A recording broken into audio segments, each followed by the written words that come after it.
আপু, হলিক্রসে কিভাবে চান্স পাবো? আপু, হলিক্রসের এক্সাম প্যাটার্ন কেমন? আপু, হলিক্রসে কেন পড়বো? পড়ে আসলে কি লাভ? অন্যান্য কলেজের থেকে হলিক্রসের ডিফারেন্সটা কি? আসলে পড়ে আমার লাভ কি হবে? আপু, হলিক্রসে তো হিজাব পড়তে দেয় না। আসলে হিজাব ইস্যুস কি এতটাই ইম্পর্ট্যান্ট? সো সব মিলে আজকে আমার এই ভিডিও। আসসালামু আলাইকুম সবাইকে। আমি হচ্ছি ফাউজিয়া ফারিয়া। বর্তমানে অধ্যয়নরত আছি ঢাকা মেডিকেল কলেজের সেকেন্ড ইয়ারে।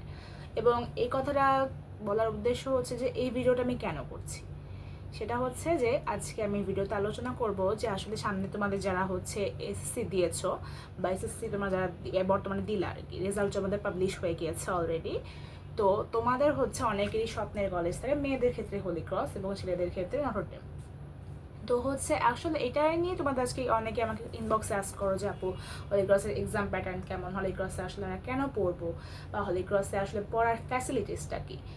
তো এটা নিয়ে আজকে তোমাদের একটু সামান্য কথাবার্তা বলবো, বিকজ হচ্ছে এটা নিয়ে আমি নিজের সময় অনেক বেশি গাইডলাইনের অভাব বোধ করেছি, বা মনে হয়েছে যে আসলে এটা নিয়ে ইউটিউবে ঠিক মতো অনেকেই গাইডলাইন নেই, বা আসলে এক্সাম প্যাটার্নটা কী টাইপের হয় সেটা নিয়ে অনেকেরই আইডিয়া নেই, বা কোত্থেকে কী পড়বো, কী রিসোর্স, এটা নিয়ে অনেকেরই আসলে আমাদের আইডিয়া থাকে না। তো এটার জন্য তোমাদের আজকে কিছুটা পরিমাণে কথা বলা। সো তোমরা হয়তো আমাকে বলতে পারো যে আপু, আপনি কেন হলিক্রস সম্পর্কে আইডিয়া দিচ্ছেন। তো তাদের জন্য বলে রাখি যে আমিও কিন্তু একজন এক্সক্রসিয়ান। তো হলিক্রসের ৭২তম ব্যাচের একজন গর্বিত শিক্ষার্থী। তো গর্বিত বলার কারণ কি, আসলেই আমি একজন ক্রসিয়ান হিসেবে গর্বিত। আগে হয়তো ফিল করতাম যে হোলি ক্রসের পড়াটা হচ্ছে, মনে হইতো যে অনেক বেশি হচ্ছে টাফ বা অনেক হচ্ছে কষ্টকর। But at the end of the day যখন আমি অ্যাডমিশন টেস্ট রেজাল্ট পেয়েছি বা এখন যখন মেডিকেলে পড়ছি, I can feel that holy ক্রসের পড়াটা আমার জন্য একটা আসলে ব্লেসিং ছিল। তোমরা এখন মনে হয় যতটা সম্ভব আমি জানি এইচএসসি ২৭ এবং আমি ছিলাম এইচএসসি ২৩। তার মানে আমার সময় যখন হলিক্রস কলেজ অ্যাডমিশন টেস্টটা হয়, মানে আমি অতটা আসলে বুঝছো যে ওভাবে গুরুত্ব দিয়ে আসলে যে পড়া বলে যে অনেক বেশি প্রিপারেশন নেওয়া বা খুব বেশি পড়াশোনা করা সেভাবে করি নাই। আমি হচ্ছে এসএসসির পরে তো ৭ দিনের মতো একটু রেস্ট নিয়ে আমি হচ্ছে ইন্টারের পড়াশোনা শুরু করে দিয়েছিলাম, ম্যাথ বইটা খুলে, যে আসলে কিন্তু পড়াশোনা শুরু করা উচিত।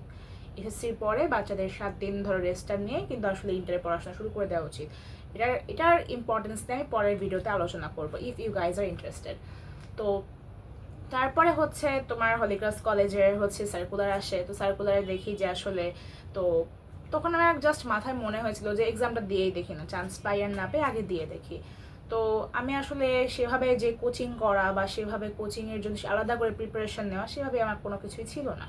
তো জাস্ট ৭ দিন আগে আমি হচ্ছে জাস্ট একটা প্রিপারেশন নেওয়া স্টার্ট করি যে আসলে কীভাবে পড়বো।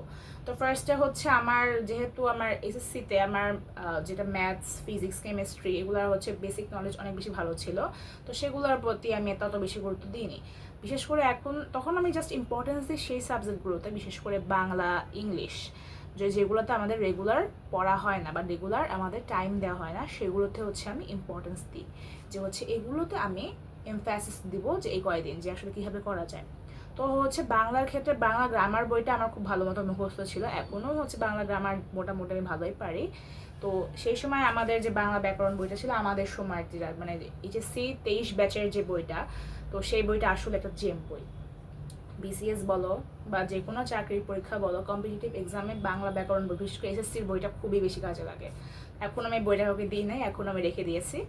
তো বইটা ভালো মতো একবার পড়ি। আর হচ্ছে বিশেষ করে লেখকের সালটা একটু লাগে, বিকজ আমার সময় একটা প্রশ্ন এসেছিল মানিক বন্দ্যোপাধ্যায়ের হচ্ছে জন্মসালটা কবে। তো যাই হোক, কেউ পারেনি, আমি হল থেকে বের হয়ে দেখলাম, বাট আমি পেরেছিলাম, বিকজ আমার একটা অভ্যাস ছিল যে আমি আসলে নাম, জন্ম তারিখ আসলে মুখস্থ করি, সালটা মুখস্থ করি। তো আর হচ্ছে ইংলিশের ক্ষেত্রে আমি বলি যে আমি ছোটবেলা থেকে না, ইংলিশের প্রতি আসলে একটু মানে মনে হচ্ছিল যে খাপছাড়া মনোভাব। অ্যাডমিশনের এসে আমি সেটা আরও বেশি রিয়েলাইজ করি যে আসলে ইংলিশের প্রতি অনেক বেশি এমফ্যাসিস দেওয়া উচিত। দ্যাটস ওয়াই আমি অ্যাডমিশন ইংলিশ আলাদাই পড়েছিলাম, এটা নিয়ে পরে কথা বলবো। তো আমি হচ্ছে অ্যাপেক্স বইটা একটু নেই, এটা হচ্ছে জাস্ট বিসিএস এর কোয়েশ্চেনগুলো বা নর্মাল যেগুলো ধরো চাকরির পরীক্ষা আসে একটু হালকা ফুলকা সলভ করে যায়, যেগুলো হচ্ছে একটু আসার মতো। বিকজ হচ্ছে আমি মনে করেছিলাম যে এখন যদি আমি আলাদা করে সেই লেভেলের এমফ্যাসিস দিয়ে সব কিছু পড়তে যাই, আমার কাছে মনে হচ্ছিল যে সব কিছু জগা খিচুড়ি পেরে যাবে। তো আমি আসলে সেটা করিনি। তো অনেকটা মোটামুটি কমপ্লিট প্রিপারেশন নিয়ে আমি হলে গিয়েছিলাম, কারণ আমি কোনো এক্সামই হচ্ছে উইদাউট প্রিপারেশন বসি না। অনেকে উইদাউট প্রিপারেশনে বসে ভালো করে, বাট আমার ক্ষেত্রে আসলে হয় না। আমি কখনোই কোনো এক্সাম উইদাউট প্রিপারেশন বসি না, আমি মিনিমাম একটা প্রিপারেশন নিয়ে হলো বসি। তো হচ্ছে যারা অ্যাডমিশন টেস্ট দিতে যাবা তারা কয়েকটা জিনিস মাথায় রাখবা। তোমাদের হচ্ছে ফার্স্টে আগের দিন রাতে তোমাদের অ্যাডমিট কার্ড বা যা যা যেসব কাগজ বলেছে খুব ভালো মতো ব্যাগে গুছিয়ে নিবে। আর হচ্ছে এক্সাম হলে অবশ্যই 2-3 আওয়ার আগে যাবে, এক্সাম হলে না, যে মানে এক্সাম সেন্টারে। বিকজ হচ্ছে তোমাদের একটা বিশাল লাইন দিতে হয়, যারা হচ্ছে অ্যাডমিশন টেস্ট দিতে যাবে ভবিষ্যতে, বিশাল একটা লাইন দিতে হয়। তো এই লাইনে দাঁড়ানো, সব কিছুর জন্য ওয়েট করা, এটার জন্য সব আসলে তোমার 2 ঘন্টা বা 3 ঘন্টা আগে আসলে যাওয়া প্রয়োজন। বিশেষ করে যারা ঢাকার বাইরে থেকে আসো, ওরা চেষ্টা করবে একদিন আগে অন্তত হলেও চলে আসার। বিকজ কি, আমি দেখেছিলাম যে অনেকে হচ্ছে তাড়াহুড়ো করে আসতে যে হচ্ছে হাঁপাতে হাঁপাতে এক্সাম দেয়, তারপরে আর এক্সামটা ভালো হয় না। আমার পাশেই যে বসেছিল ওরও সেম অবস্থা ছিল, যে ও হচ্ছে মানে জামালপুর বা যে কোনো একটা ডিস্ট্রিক্ট থেকে হুট করে এসেই, মানে বাস থেকে নেমে এসেই তো এক্সাম সেন্টারে এসে এক্সাম দিয়েছে। তো আসলে এক্সামটা আসলে তাহলে তো বুঝোই যে একটা ফ্রেশ কাম মাইন্ডে পরীক্ষা দেওয়া আর হচ্ছে তাড়াহুড়ো হুটহাট করে এক্সাম দেওয়ার মধ্যে একটা বিশাল পার্থক্য আছে। তো এটা হচ্ছে একটা সাজেশন। আর মেইন কথা হচ্ছে এক্সাম প্যাটার্ন নিয়ে বলি। তো আমার সময় যখন এক্সাম হয়েছিল তখন আমি দেখলাম যে সব কিছুই আমার সময় আসছিল যে এমসিকিউ। তারপর আবার এসেছে 24 ব্যাচের ক্ষেত্রে কিছুটা প্যাটার্ন চেঞ্জ হয়, ওদের আবার আসে হচ্ছে, ওদের আবার আসবে মানে এক কথায় উত্তর যেগুলো সেগুলো এসেছে। আর হচ্ছে তারপরের ব্যাচ এসেছে 25, যাদের সাথে আমি কথা বললাম, ওদেরও আসছে হচ্ছে আমার মতো এমসিকিউ।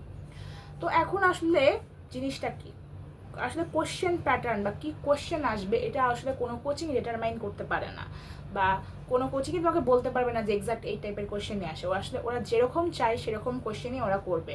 বাট একটা জিনিস ফিক্সড, সেটা হচ্ছে ওরা খুব বেসিক থেকে কোশ্চেন করে, তোমার আসলে খুব বেশি পড়তে হবে না if your basic is strong in SSC. তোমার যদি এসএসসি বেসিক অনেক বেশি স্ট্রং হয়, তোমার কোচিং করতে হবে না। অনেকে আমাকে জিজ্ঞেস করে আপু কোচিং করবো কিনা, প্লিজ ডোন্ট। এসে তোমরা এইচএসসির প্রিপারেশনটা নাও, এইচএসসি বইটা একটু খুলো, ম্যাথ বইটা একটু খুলো, ম্যাট্রিক্স নিয়ে না শুরু করে দাও, it will be better for you. তো আমি আসলে কোনো কোচিং করতে তোমাদের ইন্সপায়ার করবো না, যদিও অনেকে করে। তারপরে হচ্ছে আর এক্সাম, বাট হচ্ছে আমি তোমাদের একটা জিনিস ইন্সপায়ার করবো যে যতগুলো কোচিং এক্সাম হচ্ছে এক্সামটা অন্তত দিও। বিকজ এক্সাম দিয়ে তুমি নিজে একটু কনফিডেন্স পাবা আর কি, যে আমি হচ্ছে এক্সাম দেওয়ার ক্যাপাবল, বা আমি তো এক্সামে ভালো করেছি, তাহলে হচ্ছে আমি হয়তো ভবিষ্যতে হলিক্রস কলেজে এক্সাম ভালো করতে পারবো। এক্সাম দেওয়াটা খুবই ভালো একটা জিনিস, এটা আমি সবাইকে ইন্সপায়ার করি, যে কোনো এক্সাম দেওয়াটা খুব ভালো, সে যে এক্সামই হোক। তো হচ্ছে একটু কোচিংয়ে এক্সাম ব্যাচে ভর্তি হতে পারো, আমি নিজে এক্সাম ব্যাচে ভর্তি ছিলাম। তো দেখো আশেপাশে যে কোচিং এক্সাম ব্যাচ নিচ্ছে সেই এক্সাম ব্যাচে ভর্তি হয়, বাট আলাদা করে যে কোচিং করে টাইম ওয়েস্ট করা, এটা আমি সাপোর্ট করি না। তো হচ্ছে এবার আসো বেসিক কোয়েশ্চেন। বেসিক কোয়েশ্চেন হচ্ছে তোমাদের কিন্তু আসবে হচ্ছে ধরো তবে হ্যাঁ, পরীক্ষার হচ্ছে তোমার 10 মিনিট আগে খাতাটা একবার দেয় চেক করার জন্য। তো চেক করার জন্য হচ্ছে তখন তুমি চেক করে নিবা যে তোমার হচ্ছে আসলে খাতায় কোনো হচ্ছে বা ভুল ত্রুটি আছে কিনা, বা কোনো পেজে হচ্ছে প্রিন্টিং মিস্টেক আছে কিনা, এটা একবার চেক করতে হয়। তো যারা একটু চালাক তারা এর মধ্যে কিন্তু অনেকখানি কোয়েশ্চেন অ্যান্সার নিজের নিজের মনে বানিয়ে নেয়। তো এখন তোমরা অনেকে কোয়েশ্চেন করো আপু ক্যালকুলেটার ছাড়া হচ্ছে কীভাবে এক্সাম দিব, ক্যালকুলেটার ছাড়া তো আমি ম্যাথই করতে পারি না। তাদের জন্য আমি বলি যে আসলে এমন কোনো কোয়েশ্চেন দিবে না যেখানে তোমার ক্যালকুলেটর লাগবে, তুমি ওই অঙ্কগুলো হাতেই করতে পারবে, এরকম কোয়েশ্চেনই তোমাকে দিবে এবং ওভাবেই কোয়েশ্চেন সেট করা থাকে। অ্যান্ড বায়োলজির ক্ষেত্রে যদি আমি বলি, হোলি ক্রসের বায়োলজি কোয়েশ্চেনটা হচ্ছে একটু টাফ হয় অ্যাডমিশন টেস্টে, সবগুলো হচ্ছে বায়োলজি কোয়েশ্চেন একটু টাফ হয়। তো বায়োলজির ক্ষেত্রে আমি যে রুলসটা ফলো করেছি, যে আমি প্রথমে প্রত্যেকটা এমসিকিউ এক্সামে আমি 3 স্টেপ রুলস ফলো করি। ফার্স্টে হচ্ছে যেসব কোয়েশ্চেন আমি সাথে সাথে দাগাই বা সাথে সাথে হচ্ছে আমি পারি, সেগুলো আমি আগে অ্যান্সার করে ফেলি। দেন হচ্ছে সেকেন্ড স্টেপে আমি সেই কোয়েশ্চেনগুলো দাগাই যেগুলো আমি পারি বাট আমার হিসাব করা লাগবে। থার্ড স্টেপে আমি পারবো বাট আমার কনফিউশন, দেন আমি এগুলো নিয়ে ডিল করি। বাট ফোর্থ স্টেপে যেগুলো আমি দাগাই না, বাট হলিক্রসে আমার সময় নেগেটিভ মার্কিং ছিল না, সো আমি আন্দাজে দাগিয়েছিলাম। বাট যদি নেগেটিভ মার্কিং থাকে তোমাদের সময়, প্লিজ এই রিস্ক নিও না। তো এভাবেই আমি আসলে দাগিয়েছিলাম এমসিকিউ।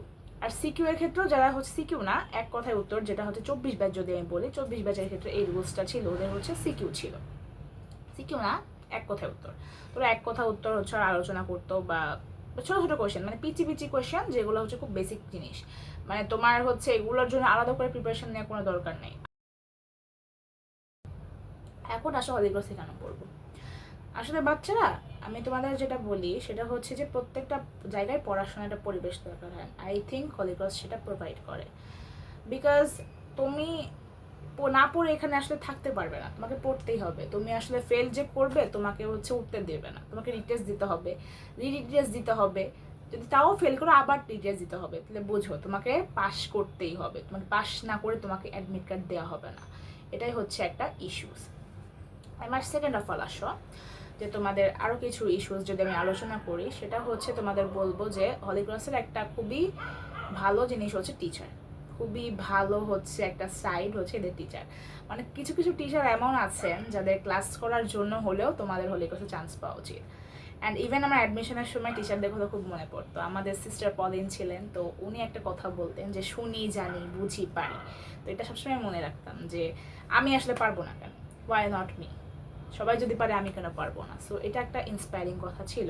স্পেশালি বায়োলজি তিথি মিস, বায়োলজি মানে বিশেষ করে আমাদের বোটানি, বায়োলজিতে না বোটানি তিথি মিস, তারপরে শুভ্রা ম্যাম হচ্ছিল আমাদের হচ্ছে, যেটাকে বলতে গেলে আমরা বলি হচ্ছে বোটানি, আর এটা হচ্ছে জুলজিতে ছিল আমাদের শুভ্রা ম্যাম। তারপর হচ্ছে ইংরেজিতে ছিল শুভেন্দু স্যার, কেমিস্ট্রিতে নিউটন স্যার, মেতে আইডি স্যার, কেডি স্যার। তো কিছু কিছু টিচার এমন আছেন যাদের ক্লাস করার জন্য হলেও তোমার হোলি ক্রসে পড়া উচিত। অ্যান্ড ইভেন ফিজিক্সের দেব স্যার ছিলেন, তারপরে ছিলেন হচ্ছে ম্যাথসে আমাদের কমলেশ স্যার। তো ওনাদের ক্লাস করার জন্য হলো আমি বলবো তোমার হোলি ক্রসে পড়া উচিত। এখন তুমি হয়তো বলতে পারো আপু ক্লাস তো সব জায়গাতে হয়, আসলে সব জায়গাতে হয় না। বাংলাদেশের প্রেক্ষাপটে যদি আমি বলি, সব কলেজে আসলে ক্লাস ঠিক মতো হয় না, কিন্তু হলি ক্রস বা নটরডেমে ক্লাস অনেক ভালো মতোই হয়, এবং কিছু ক্ষেত্রে রেসিডেন্সিয়াল আমি দেখেছি ক্লাস খুব ভালো হয়। তো আসলে হলি ক্রসে যারা যারা রেগুলার ক্লাস করে অভ্যস্ত বা ক্লাসে যারা পড়াশোনা করো, তাদের জন্য হলি ক্রস একটা বেস্ট জায়গা।